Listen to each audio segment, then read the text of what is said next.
గౌరవనీయులు పిసిసి అధ్యక్షులు రాష్ట్ర ముఖ్యమంత్రి రేవంత్ రెడ్డి గారు పాల్గొనే ఆ నామినేషన్ కార్యక్రమానికి మహాబాద్ని తెలుసుకున్నారు. ఇది ముఖ్యంగా గిరిజన ప్రాంతం. 7 నియోజకవర్గాలు కూడా గిరిజన నియోజకవర్గాలే.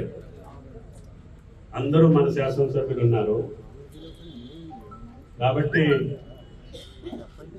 ముఖ్యమంత్రి గారు ఈ మహాబాద్ నియోజకవర్గ పార్లమెంట్ నామినేషన్కి రావటం ఈ నియోజకవర్గ కార్యకర్తలకి ప్రజలకి ఆయన గారు బలరాం నాయక్ గారి యొక్క గెలుపు కోసం సాక్షాత్తు రాష్ట్ర ముఖ్యమంత్రి నామినేషన్కి వస్తున్నారు కాబట్టి ఆ కార్యక్రమాన్ని విజయవంతం చేయాలనే కోరికతోటి శాసనసభ్యులందరూ కూడా వారి వారి నియోజకవర్గాల నుంచి పెద్ద ఎత్తున కాంగ్రెస్ సానుభూతి పరుల్ని, నాయకుల్ని, కార్యకర్తల్ని, ప్రజానీకాన్ని ఆ యొక్క చారిత్రక సమావేశానికి ఆహ్వానించడం, ఆ సమావేశం విజయవంతం చేయటం, తద్వారా ఈ నియోజకవర్గ గెలుపుని నాంది పలకటం, ప్రచార కార్యక్రమాన్ని ఉధృతం చేయటంలో భాగంగా